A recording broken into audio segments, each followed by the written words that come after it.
Un point très particulier dans la condition de serviteur de Moïse était son contact avec le trône. J'entends par là sa position avec Dieu, dans l'autorité divine. Cette verge de Moïse symbolisait toujours l'autorité de Dieu dans sa main. Ce bâton amenait l'autorité de Dieu contre les Égyptiens et contre tous les dieux des Égyptiens. Il fut étendu au-dessus de la mer Rouge. Encore et toujours, cette verge parlait du trône de Dieu dans les mains de Moïse. Ce n'est pas une mauvaise façon de le dire. Quelle formidable autorité divine fut exercée par cet homme. Elle travaille elle-même à la ruine de cet autre grand royaume du mal, le royaume des ténèbres. Or, le Nouveau Testament dit que c'est ce à quoi l'Église est appelée, à avoir une telle union avec le trône dans le ciel. Christ étant bien loin au-dessus de toute domination, de toute autorité, de toute principauté et puissance, d'avoir une telle union avec lui que cette chose se produise. L'autre royaume perdant du terrain, l'autre royaume étant en train d'être chassé. Oh, nous le disons de manière très prudente. Nous ne sommes pas de ces personnes qui aisément et à la légère commencent à lancer des épithètes au diable. Que Dieu nous en préserve. Mais parce que c'est une chose tellement immense et elle est réellement l'essence du service.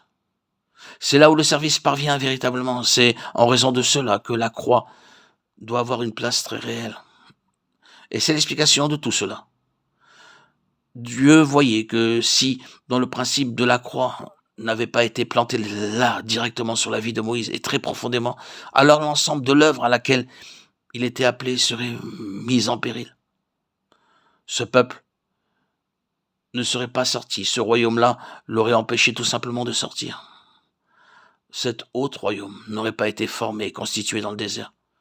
Ce peuple n'aurait pas traversé le désert comme une unité solide. Et ainsi, il a vu qu'il était salutaire d'enjamber le pas de Moïse, même à ce stade-là, et de lui dire « Considère ceci, en dehors de la croix, c'est une porte fermée au service. » C'est une leçon très profonde, très solennelle. Mais il y a l'autre aspect. Loué soit Dieu, cela fut corrigé, l'œuvre fut réalisée. Finalement, Moïse amena le peuple en tant qu'unité aux frontières de la terre promise, le remit à Josué et ils y entrèrent. Eh bien, ce sont tous des types, et tous les types et les figures sont des choses limitées. Ils s'effondrent. Mais c'est un type de l'Église dans cette dispensation, et ce qu'elle symbolise. L'Église passe à travers sur le même principe. Mon mot de la fin doit simplement être celui-ci, alors que nous avons parlé de manière si générale ou même en termes spécifiques. Nous devons mettre ceci en application. Un tel serviteur et de tels serviteurs, un tel service peut être individuel. Il peut être cela. Dieu posera sa main sur une personne pour être celle qui l'utilisera de cette manière.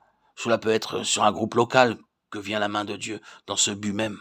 Qu'en raison d'un groupe local, d'une assemblée locale, de son peuple, il établira le pont entre ses élus en servitude et ses élus dans l'héritage céleste. C'est une chose immense à méditer. Il se peut que Dieu, dans sa souveraineté, ait rassemblé un groupe local. Ils ne savent pas totalement pourquoi. Et il se peut que dans cette souveraineté, il soit dans ce lieu, ou que ce soit pour être le pont de Dieu pour ses élus, pour être son serviteur de manière collective, pour faire sortir des personnes, faire sortir son peuple complètement, entièrement, hors du royaume de ce monde. Ce n'est pas un simple verbiage de dire que tous les chrétiens ne sont pas hors du royaume de ce monde. Faire sortir complètement des personnes pour Dieu et les former, ou que Dieu les forme, quelque chose qui corresponde à son Fils, et en faire à partir d'un certain nombre d'individus une unité instruite par le Saint-Esprit, dans les lois du royaume céleste. Et là, dans ce lieu, être l'instrument de Dieu pour briser l'autorité de Satan. Voici ce à quoi Dieu nous appelle. Voici là le service de l'Église, que ce soit en tant qu'individu dans des ministères particuliers ou que ce soit dans des groupes locaux, ou plus encore, que ce soit une question de vous en faisant partie d'une œuvre beaucoup plus large, c'est-à-dire mondiale. Ne pensez pas que les chrétiens soient rassemblés uniquement pour avoir des réunions, des études bibliques et de beaux messages et vivre juste là comme de bons chrétiens heureux, ensemble, très satisfaits d'eux-mêmes, cherchant le Seigneur, priant, chantant et ainsi de suite. Ce n'est pas pour cette raison que nous sommes là. Saisissez la vision, la puissante vision de votre vocation céleste qui, dans son tout, se concentre et se focalise ici-bas sur un petit groupe, ici et là, une vocation céleste, une chose beaucoup plus grande que vous-même. Si seulement de petites assemblées recevaient la vision de leur vocation céleste et de leur appel céleste, à quel point elles seraient libérées et élargies, et quelle efficacité se produirait. Nous savons que cela est vrai. Nous l'avons vu se produire et nous le voyons encore et nous vous le transmettons.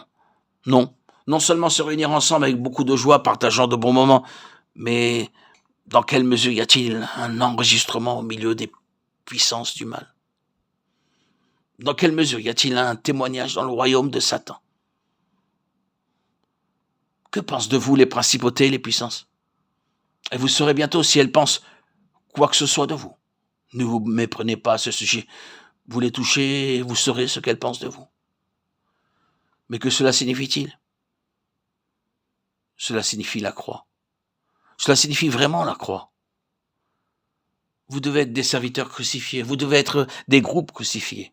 Rien qui s'oppose à la signification, à la profonde signification de la croix ne doit être présent, ou votre vocation sera arrêtée. Votre service sera tenu en échec. Dieu ne peut pas continuer. Il dira à nouveau, il n'y a pas d'accès. La porte est fermée. Tu devras rester là où tu te trouves et mourir. Que le Seigneur révèle sa parole dans nos cœurs. C'est un message difficile à dire. Mais je veux croire qu'il l'interprétera et l'expliquera. Je suis tout à fait sûr que c'est son message. Ce qu'il veut nous dire. Dieu a un grand dessein pour son Église en tout lieu à accomplir dans cette dispensation. Ce dessein est d'amener son Église, son peuple, dans cette position où ils prennent possession du royaume. Et je le répète, cela veut dire une œuvre profonde de Dieu dans la vie de telles personnes.